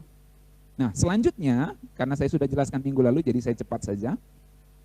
Sebagai Raja dari keturunan Daud, Tuhan Yesus disebut singa dari suku Yehuda. Nah, ini menarik lagi. Sebagai Raja dari keturunan Daud, Tuhan Yesus disebut singa dari suku Yehuda yang telah menang dan dapat membuka gulungan kitab dengan 7 meterainya. Saya bacakan Wahyu 5 ayat 4 sampai 5. Saudara buka di Alkitabnya Wahyu 5 ayat 4 sampai 5. Maka menangislah aku dengan amat sedihnya karena tidak ada seorang pun yang dianggap layak untuk membuka gulungan kitab itu ataupun melihat sebelah dalamnya. Jadi saat itu Rasul Yohanes lihat gulungan kitab, dia nangis, nggak ada orang yang bisa buka gulungan kitab itu. Lalu ayat yang kelima, lalu berkatalah seorang dari tua-tua itu kepadaku, jangan engkau menangis. Sesungguhnya singa dari suku Yehuda. Suku Yehuda itu Daud di situ sebagai keturunan Yehuda juga, singa dari suku Yehuda, yaitu tunas Daud telah menang. Jadi singa dari suku Yehuda itu menunjukkan bahwa ini adalah keturunan Daud karena Daud pun keturunan suku Yehuda. Jadi tunas Daud telah menang, Kristus telah menang sebagai raja dari keturunan Daud, sebagai singa dari suku Yehuda. Sehingga ia dapat membuka gulungan kitab itu dan membuka ke-7 meterainya. Nah, kalau kita baca juga dalam Wahyu 3 ayat 7, ini saya jelaskan hal-hal yang penting, misteri firman Tuhan dalam kitab Wahyu. Kepada jemaat di Philadelphia, Tuhan Yesus pernah berkata begini, di Wahyu 3 ayat 7, saya bacakan. Dan tuliskanlah kepada malaikat jemaat di Philadelphia, inilah firman dari yang kudus yang benar, yang memegang kunci Daud. Ya. Jadi saudara perhatikan, ada term-term ini, ada istilah-istilah ini, ada memegang kunci Daud. Apabila ia membuka, tidak ada yang dapat menutup.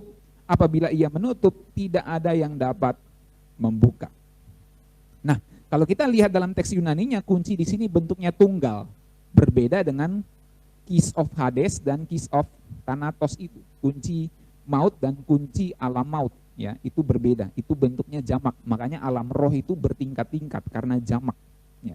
Lalu kemudian kalau kunci Daud ini tunggal, ini menunjukkan bahwa Tuhan Yesus itu pemegang tunggal kunci Daud. Artinya dia yang penguasa satu-satunya. Dan memang pemerintahan atau penggenapan ini hanya kepada kerajaan Israel yang kemudian digenapi secara rohani kepada semua bangsa yang percaya kepada Tuhan.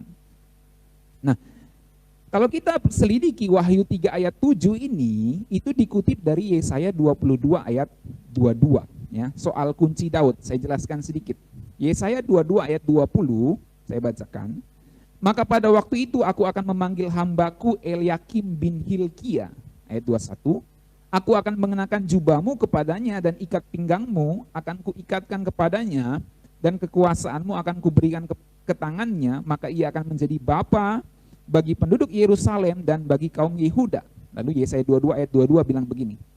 Aku akan menaruh kunci rumah Daud ke atas bahunya. Perhatikan, kunci rumah Daud ke atas bahunya. Apabila ia membuka, tidak ada yang dapat menutup. Apabila ia menutup, tidak ada yang dapat membuka. Nah, firman Tuhan di Yesaya 22 ayat 20 sampai 22 itu disampaikan kepada Eliakim bin Hilkia. Nanti saudara searching aja ya, atau cari aja di Alkitab. Saat itu Eliakim bin Hilkia itu melayani Raja Hizkia. Raja Hizkia adalah seorang yang taat kepada Yahweh. Eliakim menerima lencana otoritas kerajaan berupa jubah dan ikat pinggang serta kunci dinasti Daud di atas bahunya. Ini sebuah lambang. Ia memerintah atas rumah Daud, Yerusalem dan Yudea. Dari sini kita mengerti Eliakim adalah gambaran dari Kristus atau tipologi dari Kristus. Nah, poin saya apa? Saya buat simple ya.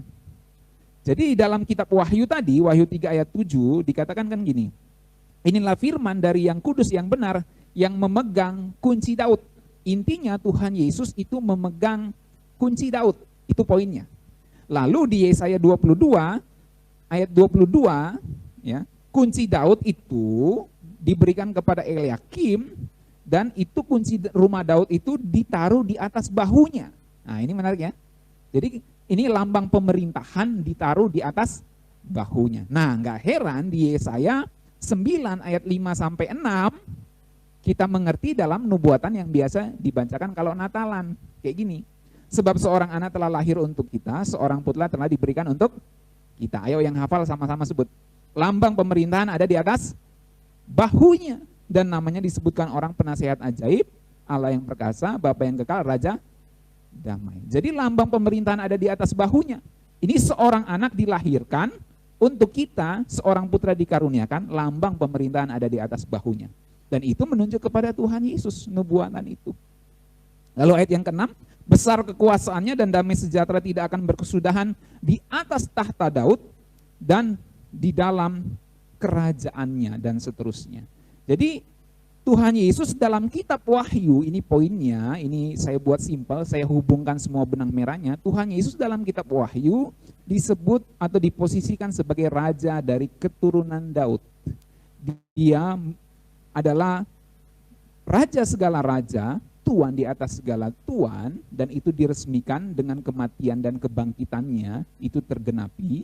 Kemudian setelah itu di Alkitab, kitab Wahyu mencatat bahwa dia memegang kunci Daud. Artinya dialah yang dinubuatkan dalam perjanjian lama bahwa anak yang dilahirkan dan lambang pemerintahan ada di atas bahunya. Karena kunci Daud itu kepada Eliakim ditaruh di atas bahunya. Jadi memang Yesus Kristus itu adalah penggenapan, adalah raja yang menggenapi janji Allah kepada Daud bahwa pemerintahan atau kerajaan Daud akan kekal selama-lamanya di bawah keturunannya, yaitu Yesus Kristus. Nah, itu yang pertama. Yesus Kristus dalam kitab Wahyu diposisikan sebagai raja dari keturunan Daud. Lalu apa Pak yang bisa kita pelajari dari sini? Sabar. Kalau saudara mengenal atau mengerti bahwa Tuhan Yesus adalah raja dari keturunan Daud di dalam kitab Wahyu, nanti saudara akan mengerti betapa dalamnya kitab Wahyu dan betapa pesan di dalamnya itu sangat baik untuk kita. Ya, jadi saya kasih dulu pengetahuan informasinya ini. Yang pertama, Yesus Kristus dalam kitab Wahyu diberikan atau diposisikan sebagai raja dari keturunan Daud. Yang kedua, cepat saja, Yesus Kristus dalam kitab Wahyu disebut Alfa dan Omega, yang pertama dan terkemudian, yang awal dan yang akhir. Nah, saya mau jelaskan ini. Ada banyak orang salah paham, ya, atau enggak sedikit orang yang salah paham soal Alfa dan Omega ini. Mereka pertanyakan begini, Yesus Kristus kan Alfa dan Omega, yang awal dan yang akhir. Berarti Tuhan bisa berawal, Tuhan bisa berakhir. Berarti Yesus itu berawal, Yesus itu berakhir. Karena dia Alfa dan Omega, yang awal dan yang akhir. Berarti dia berawal, dia ada awalnya, dia ada akhirnya. Apakah seperti itu pengertian Alfa dan Omega, yang awal dan yang akhir? Saya katakan tidak seperti itu. Nah, simak penjelasan saya ini, ya. Sebelumnya saya bacakan dulu Wahyu 22 ayat 13. Aku adalah Alfa dan Omega. Jadi sebelum menutup kitab Wahyu, Tuhan Yesus katakan gini, aku adalah Alfa dan Omega, yang pertama dan yang terkemudian, yang awal dan yang akhir. Nah, saya berikan 3 makna atau 3 klaster makna. Jadi saya pakai istilah klaster, karena istilah klaster ini lagi hangat-hangatnya di pandemi corona. Ada 3 klaster makna Alfa dan Omega, ya. Yang pertama, Alfa dan Omega di klaster pertama itu berarti kekekalan dan keilahiannya. Lalu klaster makna kedua dari Alfa dan Omega adalah penciptaan dan penghakiman. Dia yang menciptakan, dia yang mengakhiri sejarah manusia dengan penghakiman. Dan yang klaster makna yang ketiga dari Alfa dan Omega, Tuhan Yesus adalah penebus. Dia yang mati dan yang hidup. Ini berhubungan dengan penebusan dan nama Yahweh. Mari saya bahas. Yang pertama, arti Alfa dan Omega, klaster makna yang pertama adalah keilahian dan kekekalan. Perlu kita ketahui saudara-saudara bahwa orang-orang Ibrani, Yunani, dan Romawi itu semuanya menggunakan huruf-huruf alfabet sebagai angka mereka. Ya, kalau kita di Indonesia misalnya A sama dengan 1, tetapi kita nggak buat begitu secara baku, ya. Nah, dalam bahasa Yunani, alfa itu adalah huruf pertama dan omega adalah huruf terakhir. Jadi kalau kita andaikan di Indonesia, alfa ini A, omega ini Z, A dan Z. Yesus itu A dan Z, kira-kira gitu ya kalau kita analogikan ke bahasa Indonesia. Jadi alfa dan omega juga mewakili yang pertama dan terakhir. Tuhan Yesus adalah yang pertama dan terakhir, yang awal dan yang akhir. Nah, kalau kita selidiki kitab Wahyu, ungkapan alfa dan omega ini bukan cuma untuk Tuhan Yesus. Ungkapan alfa dan omega ini juga menunjuk kepada Bapa di sorga, kepada Allah Bapa.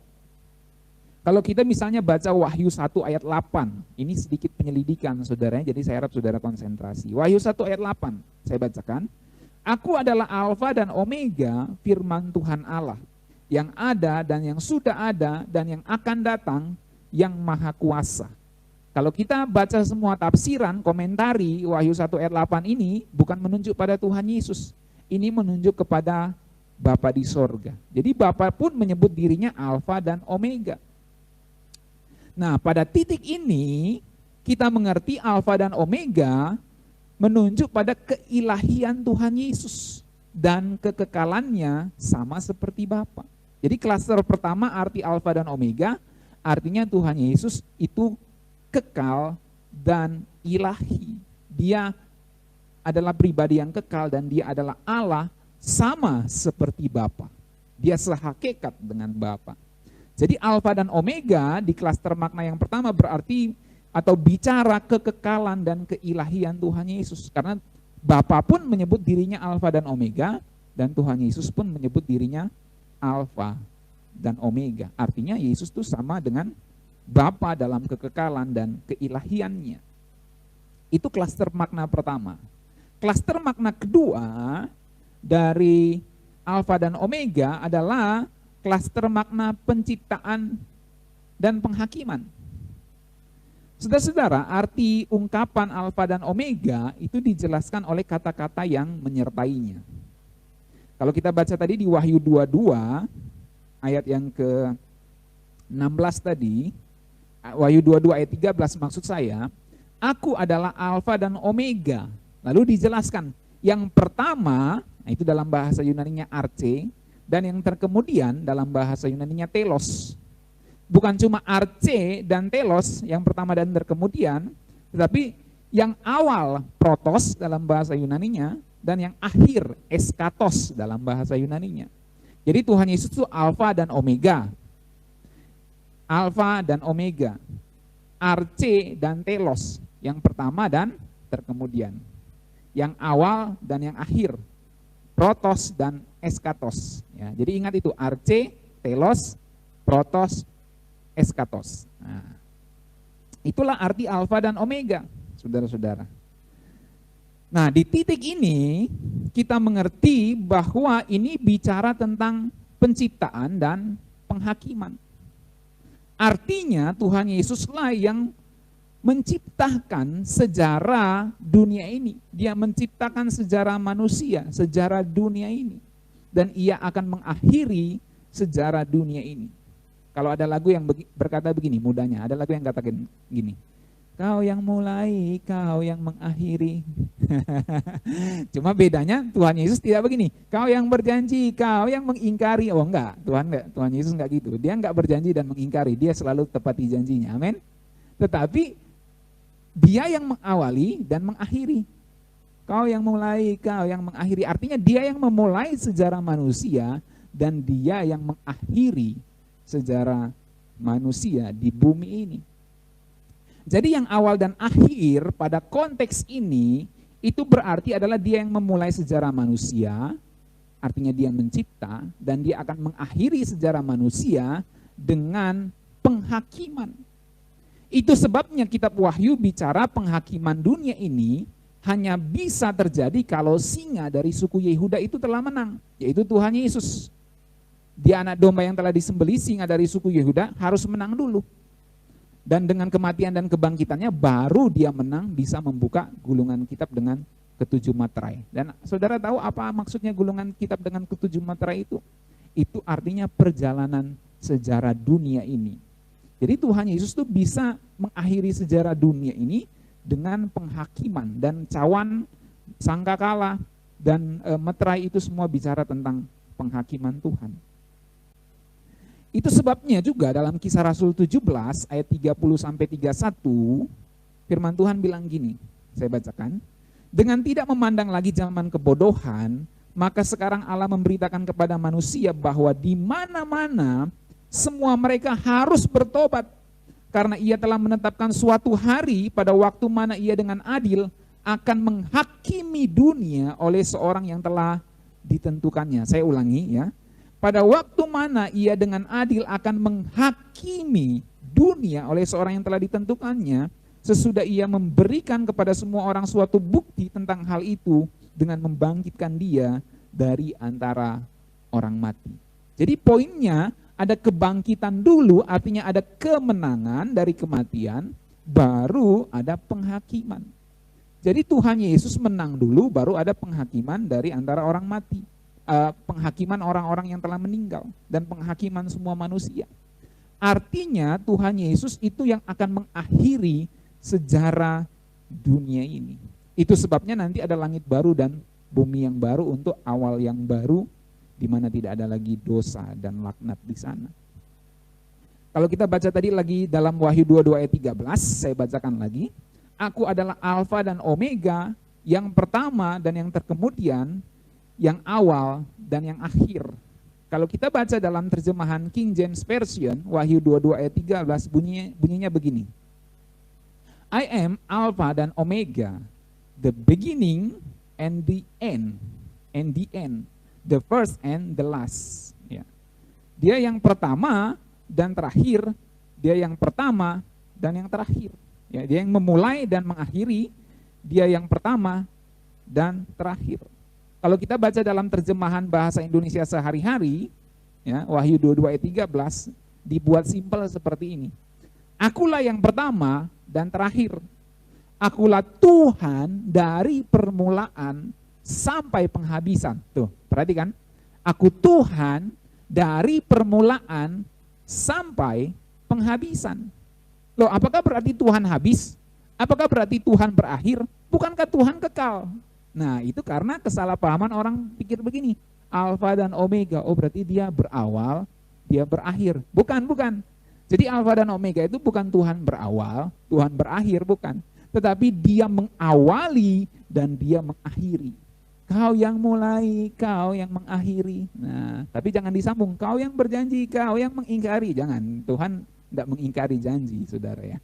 Jadi Tuhan yang memulai dan mengakhiri, itulah maksudnya Alfa dan Omega, yang awal dan yang akhir. Makanya di dalam terjemahan bahasa Indonesia sehari-hari itu bagus. Wahyu 22 ayat 13. Akulah yang pertama dan terakhir, akulah Tuhan dari permulaan, artinya dia yang mencipta, dia yang memulai sejarah manusia, dan Tuhan sampai penghabisan, artinya dia yang mengakhiri sejarah manusia ini dengan penghakiman. Dan itu bisa terjadi kalau dia bangkit terlebih dahulu sebagai raja dari keturunan Daud. Dapat benang merahnya, saudara? Amin. Dapat benang merahnya? Amin. Katakan amin. Oh, enggak kedengaran? Ya, karena di rumah masing-masing. Jangan tegang, saudara ya, santai ya, belajar firman Tuhan. Nah, lalu bagaimana dengan kekekalannya? Nah, saya hubungkan gini. Kan kita sering dengar gini, Alfa dan Omega, yang awal dan yang akhir. Ini menunjukkan bahwa Tuhan kita itu kekal. Loh, apa hubungannya dia kekal tadi dengan mengakhiri dan mengawali dan mengakhiri sejarah dunia ini? Saya ulang. Apa hubungannya Tuhan itu kekal, Alfa dan Omega, yang awal dan yang akhir, dengan kok Tuhan mengawali dan mengakhiri sejarah dunia ini? Nah, hubungannya gini, saya buat simpel. Siapakah yang bisa mengawali dan mengakhiri sejarah dunia ini? Oke, tangkap ya hubungannya. Siapakah yang bisa memulai dan mengakhiri sejarah dunia ini? Siapakah yang bisa mencipta dan mengakhiri penciptaan ini atau mengakhiri sejarah dunia ini? Maka itu haruslah pribadi yang kekal. Saya ulangi, yang memulai dan mengakhiri sejarah dunia ini haruslah pribadi yang kekal, bukan pribadi yang terikat dengan waktu, tapi pribadi yang kekal dan pastinya ilahi. Dalam hal ini adalah Allah sendiri. Pada titik inilah kita mengerti istilah Alfa dan Omega, yang awal dan yang akhir, itu menunjukkan kekekalan dan keilahian Tuhan Yesus. Bisa paham? Jadi yang awal dan yang akhir bukan berarti Tuhan berawal dan Tuhan berakhir, tapi dia mengawali dengan mencipta dan mengakhiri dengan menghakimi. Lalu apa hubungannya dengan kekekalan? Hubungannya gini, siapakah yang bisa mengawali dan mengakhiri sejarah dunia atau sejarah manusia ini? Maka jawabannya haruslah pribadi yang kekal. Nah, pada titik itulah kita mengerti bahwa Alfa dan Omega, yang awal dan yang akhir, menunjukkan pada kekekalan Tuhan Yesus dan keilahiannya yang sejajar dengan Bapa di sorga. Karena Bapa di sorga juga menyebut dirinya Alfa dan Omega. Bisa paham, saudara-saudara? Bisa terbuka kebenaran ini? Amin? Katakan amin. Oh, enggak kedengaran? Karena di rumah masing-masing. Oke, itu klaster yang kedua dari Alfa dan Omega. Ya, klaster yang ketiga sekarang. Tadi klaster yang pertama apa?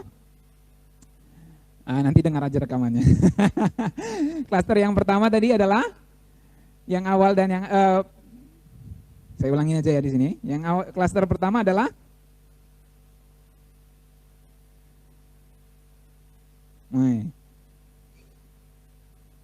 bahwa Tuhan Yesus itu kekal dan ilahi, itu alfa dan omega. Tuhan Yesus kekal dan ilahi. Yang kedua, Tuhan Yesus itu pencipta dan yang akan menghakimi, itu alfa dan omega. Klaster kedua. Yang klaster ketiga, dialah adalah penebus. Nah, ini berhubungan dengan nama Yahweh. Ya, mari saya bahas sebentar ya. Mari kita baca terlebih dahulu Wahyu pasal 1 ayat 17 sampai 18. Saudara buka Alkitabnya Wahyu 1 ayat 17 dan 18. Apa sih arti alfa dan omega selain yang ilahi dan kekal, selain pencipta dan penghakim atau yang akan menghakimi?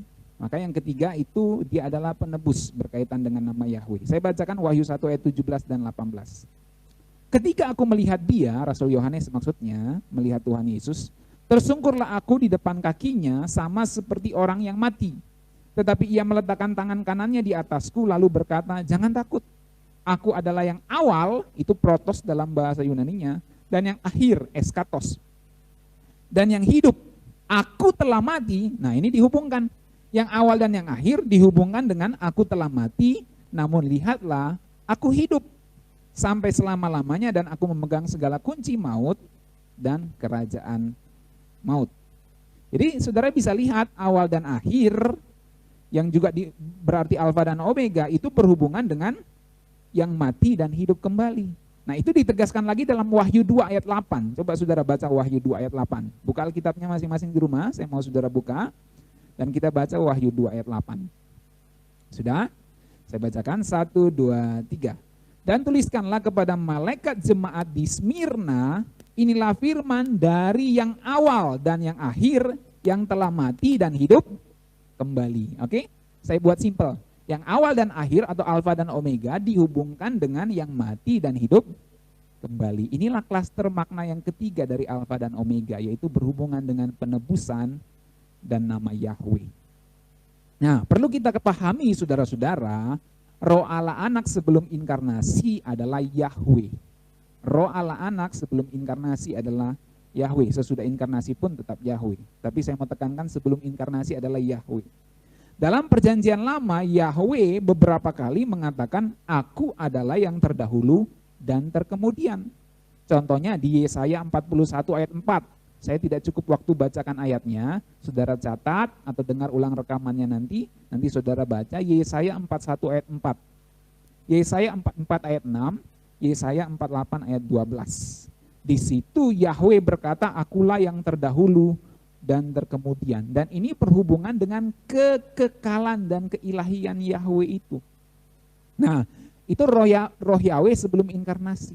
Kemudian setelah inkarnasi, mengenakan daging manusia jadi manusia Yesus Kristus, maka setelah kematian dan kebangkitan manusia Yesus Kristus, Yahweh dalam diri manusia Yesus Kristus ini yang tidak dapat dipisahkan itu menyebut dirinya yang awal dan yang akhir, alfa dan omega. Nah, jadi dari sini kita mengerti bahwa sebutan alfa dan omega itu berhubungan dengan nama Yahweh, yang kemudian dalam perjanjian baru dikaitkan dengan aku telah mati dan hidup kembali, terutama dalam kitab Wahyu.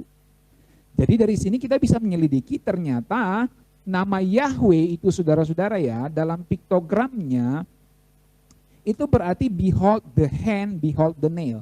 Apa sih Pak piktogram? Googling aja, udah zaman now gitu loh, oke ya. Piktogram, P-I-K-T-O-G-R-A-M, piktogram. Googling aja nanti saudara langsung tahu ya.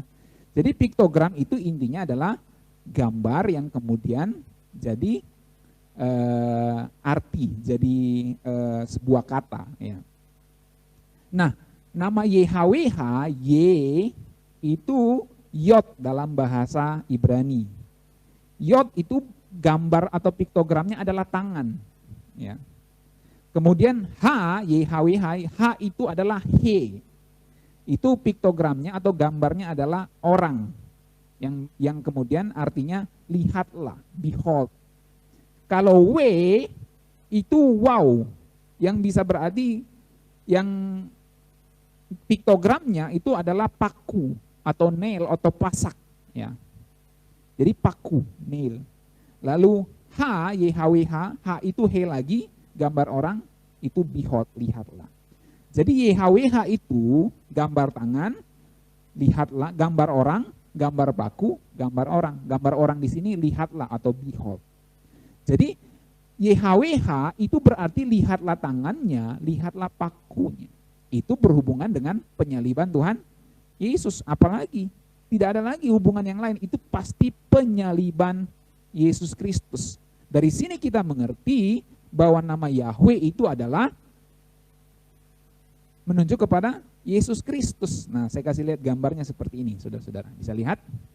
Mudah-mudahan bisa lihat ya. Nah, ini. Yahweh, behold the hand, behold the nail. Ya.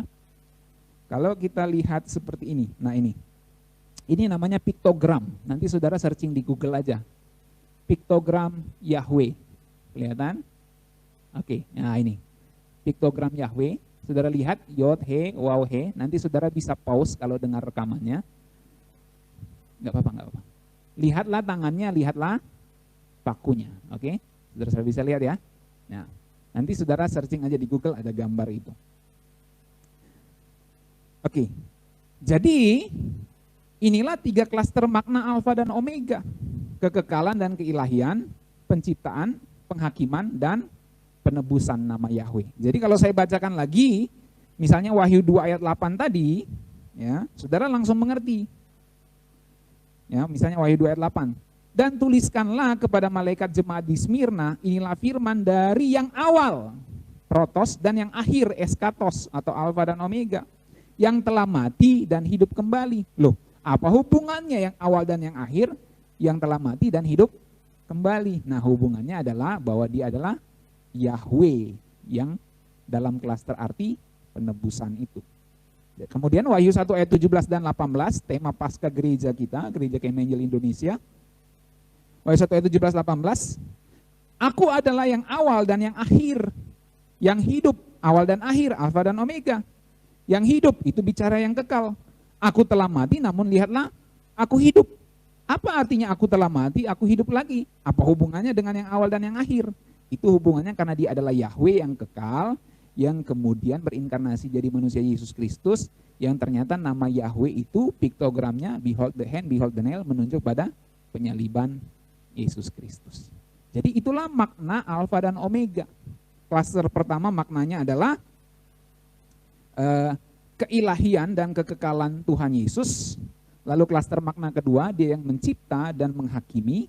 Lalu klaster makna yang ketiga, dialah penebus. Dia adalah Yahweh yang menebus. Behold the hand, behold the nail, lihatlah tangannya, lihatlah pakunya. Gak heran dia disebut aku awal akhir yang telah mati dan hidup kembali. Oke, yang ketiga cepat saja. Yesus Kristus dalam kitab Wahyu yang ketiga. Kalau yang pertama Raja dari keturunan Daud, yang kedua Alfa dan Omega, yang ketiga dia disebut anak domba Allah. Nah, ada banyak yang saya bisa bahas dari anak domba, tetapi nanti berikut saya akan bahas lebih detail. Saya mau bahas 2 saja. Yang pertama, sebutan anak domba itu menunjuk bahwa penebusan itu menjadi peringatan yang kekal selama-lamanya. Ya, namanya kekal selama-lamanya. Jadi penebusan itu menjadi peringatan yang kekal. Bahkan di sorga, di langit baru, bumi baru, Tuhan Yesus disebut anak domba. Artinya kematian dan kebangkitan Kristus, penebusan Kristus itu berita yang kekal, itu peringatan yang kekal. Bahkan nanti di langit baru, bumi baru, kita melihat Tuhan Yesus dalam keadaan sebenarnya, tangannya masih berlubang. Karena itu jadi peringatan yang kekal. Makanya dia disebut anak domba. Nah, yang kedua, sebutan anak domba untuk Tuhan Yesus dalam kitab Wahyu, yang menarik untuk kita perhatikan bahwa Tuhan Yesus disebut anak domba yang telah menang. Anak domba yang telah disembeli layak menerima pujian hormat. Loh, kok anak domba yang disembeli layak menerima pujian hormat dan kuasa? Kok anak domba yang telah disembeli bisa menang dan membuka gulungan kitab dengan ke-7 materai? Ini sebuah paradoks. Perhatikan, disembeli justru bukannya tidak berdaya, benar nggak saudara? Kalau kita menyembeli binatang, malah dia nggak berdaya. Tetapi disebut disembeli, justru dengan disembeli itu dia telah menang. Ini suatu paradoks dalam kitab Wahyu. Tetapi ini justru menggambarkan bagaimana orang percaya seharusnya mendapat kemenangan yang sejati itu. Justru gambaran anak domba yang telah disembelih itu menjadi gambaran bagaimana orang percaya bisa meraih kemenangannya. Gak heran saudara-saudara kalau kita baca dalam Wahyu 12 ayat 11, saya ajak saudara buka Wahyu 12 ayat 11, ini sudah mau terakhir, tenang saja. Wahyu 12 ayat 11. Ini Pak Mesak ini ibadah online pun khotbahnya lama ini. Inilah gembala saudara ya, menyiapkan dengan sungguh-sungguh untuk makanan rohani saudara ya. Wahyu 12 ayat 11. Saya ajak baca bersama-sama 1, 2, 3. Dan mereka mengalahkan dia oleh darah anak domba dan oleh perkataan kesaksian mereka. Perhatikan ya. Mereka mengalahkan dia, maksudnya orang-orang percaya itu, para martir dan kita semua orang percaya mengalahkan naga itu oleh darah anak domba. Oleh darah anak domba. Lalu kemudian oleh kesaksian kita. Siapa yang dikalahkan? Iblis dikalahkan, kuasanya dihancurkan. Jadi mereka mengalahkan dia oleh darah anak domba dan oleh perkataan kesaksian mereka. Nah, dijabarkan perkataan kesaksian mereka itu apa? Karena mereka tidak mengasihi nyawa mereka sampai ke dalam maut. Nah, ini yang disebut dalam kalau bahasanya untuk Tuhan Yesus disembelih. Jadi kita bisa menang seperti Tuhan Yesus menang kalau dalam tanda kutip kita menyembelih nyawa kita, bukan bunuh diri, tapi menyembelih keinginan daging kita. Bisa paham saudara makna rohaninya? Jadi oleh perkataan kesaksian kita disebut dengan perkataan kesaksian itu adalah mengalahkan iblis karena kita tidak mengasihi nyawa kita sampai ke dalam maut. Jadi poin saya sederhana saudara-saudara, bahwa kita disebut menang dalam kehidupan ini kalau kita bisa kalahkan iblis dengan mengalahkan daging kita. Kita bisa disebut menang dalam hidup ini kalau kita bisa mengalahkan iblis dengan mengalahkan keinginan daging kita. Menyembelih segala keinginan berdosa, keinginan yang membuat kita hidup tidak berkenan di hadapan Allah. Saat kita bisa menang terhadap daging kita, maka kita disebut dalam kitab Wahyu menang oleh darah anak domba dan oleh kesaksian mengalahkan iblis. Jadi kesuksesan kita itu kalau kita didapati berkenan di hadapan Tuhan. Kita boleh mengalami kesusahan, kita boleh orang lihat gagal karena pandemi corona ini dan banyak orang kelihatan gagal karena di PHK, karena kehilangan pekerjaan, karena bisnisnya mengalami kerugian. Jadi kelihatan gagal dalam tanda kutip. Dan dalam dunia ini kita bisa saja gagal, bahkan kita boleh saja gagal. Tapi kita nggak boleh gagal untuk kekekalan kita. Amin. Kita boleh gagal untuk hal-hal yang duniawi, tapi kita nggak boleh gagal untuk kekekalan kita. Kesuksesan kita adalah kalau kita didapati berkenan di hadapan Tuhan. Jadi marilah di tengah pandemi corona ini jangan malah kita berbuat dosa. Jangan kesusahan dan kesesakan, bahkan kesendirian, bahkan isolasi membuat kita justru mau berbuat dosa. Oh, nggak ada orang lihat saya, kita buat dosa dengan gadget kita lakukan hal-hal yang tidak benar. Justru itu membuat kita nggak menang lawan iblis, nggak menang lawan daging kita. Tapi justru dengan pandemi corona ini Tuhan ajar kita untuk kita bisa menang mengalahkan daging kita. Lewat segala situasi ini kita boleh saja gagal dalam dunia usaha bisnis, walaupun kita tetap berjuang dan optimis, tetapi yang saya mau sampaikan sebagai hamba Tuhan, kita nggak boleh gagal dalam kekudusan, dalam hidup benar di hadapan Tuhan, karena itu adalah kesuksesan abadi kita. Inilah firman Tuhan yang bisa saya sampaikan. Yesus Kristus dalam kitab Wahyu yang pertama, Yesus Kristus diposisikan sebagai raja dari keturunan Daud. Dia adalah raja yang kemudian bisa membuka gulungan kitab dengan ketujuh meterainya. Dia disebut Alfa dan Omega, itu yang kedua, yang awal dan yang akhir. Ada 3 klaster maknanya. Dia kekal dan ilahi, dia pencipta dan menghakimi, dia pegang kendali atas sejarah dunia ini, dan dia adalah penebus kita. Dia adalah Yahweh yang menebus kita. Lalu yang ketiga, saudara-saudara,